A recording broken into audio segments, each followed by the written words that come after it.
Tonight, I'll be narrating Amy's Changeling by Noel Haynes. The rain lashed against the windows of the Miller house, a rhythmic drumming that underscored the warmth of Amy's attic bedroom.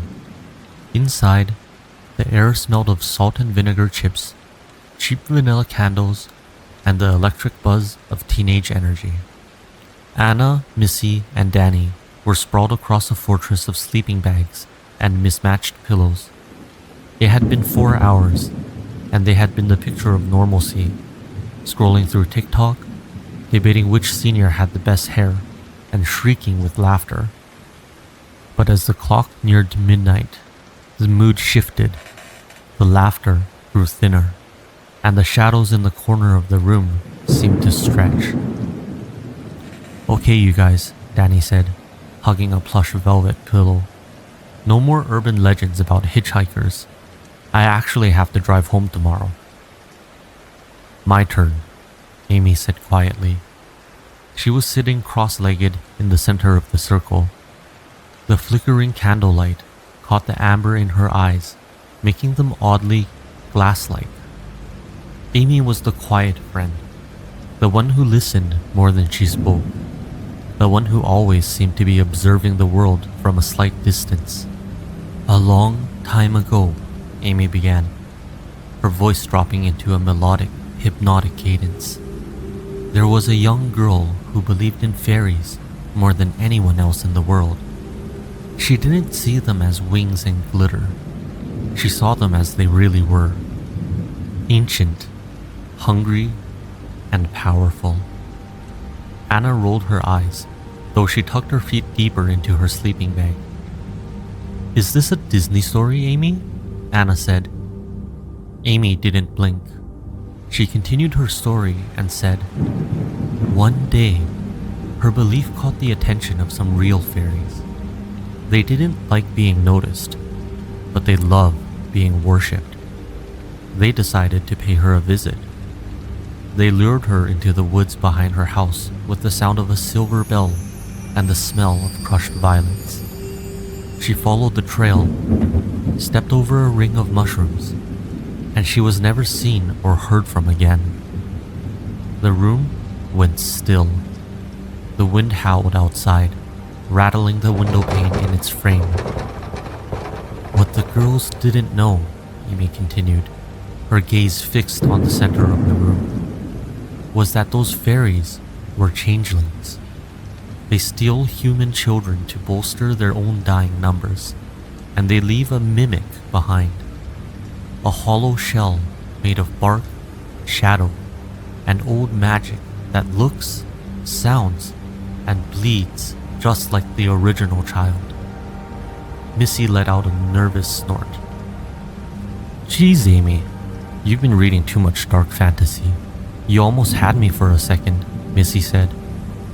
Anna and Danny joined in, the tension breaking with a wave of forced giggles. "Seriously? That's a bit much for a Friday night," Anna laughed. "How do you even come up with this stuff? You have a crazy imagination." Amy didn't laugh. She didn't even smile. She just watched them, her eyes wide and unblinking, until their laughter withered into an uncomfortable silence. "How do you know it's true?" Danny whispered, her voice trembling slightly. "How can you be so sure about the mimic?" Amy leaned forward. The candlelight died down into a tiny, glowing ember, casting long, distorted shadows against the walls. "I know," Amy whispered, "because I'm the changeling who replaced that girl." The temperature in the room seemed to drop 20 degrees. Anna pulled her covers up to her chin. Her face had turned pale. "That's not funny, Amy. Stop it," Anna said. "The real Amy is in a cage of briars," the girl said, her voice now sounding strangely metallic, like two stones grinding together. "She's been there for 10 years. She doesn't scream anymore. She just stares at the sky that never changes color." "Amy, cut it out!" Missy shouted. scrambling to stand up. Unfortunately, as Missy reached for the light switch, she realized she couldn't move. None of them could. It was as if the air had turned into setting cement. From the shadows beneath Amy's bed and from the dark recesses of the walk-in closet, things began to crawl. They looked like teenagers, vaguely. Their limbs were too long. Their skin had the color of wet parchment, and their eyes were nothing but hollow pits of moonlight. "I didn't invite you here for a party," the creature inhabiting Amy's body said, rising slowly.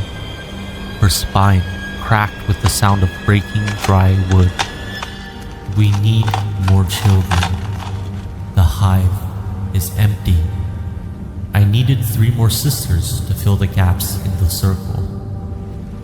Danny tried to scream, but only a dry wheeze escaped her throat. The shadows, the things that were meant to replace them, crept closer, reaching out with fingers that felt like cold, damp earth. One by one, the girls were dragged into the darkness of the closet. There were no splashes of blood, no sounds of a struggle, only a soft, shimmering ripple in the air as they were pulled across the veil into a dimension of eternal twilight and briar cages. A moment later, the room was silent. The door creaked open. Amy's mother walked in, a pleasant smile on her face, carrying a tray with 4 steaming mugs of cocoa and a plate of cookies. "I thought you girls might be getting hungry," she said warmly. On the floor, 4 girls sat in a circle. "Thanks, Mom," the girl who looked like Amy said. She took a mug, her smile stretching just a fraction too wide, showing teeth that were slightly too sharp. Anna, Missy, and Danny looked up. They looked perfect. Their hair was right, their clothes were right, and they even had the same youthful glow. But as they took the cookies, they all looked at the mother with identical, predatory grins, eyes gleaming with a cold, ancient hunger that didn't belong to the human world. "We're having a wonderful time," the thing playing Missy said, her voice a perfect mimicry of the girl who was now gone forever. The mother beamed, unaware that she was standing in a room full of monsters, and she closed the door on the last of the light. The end.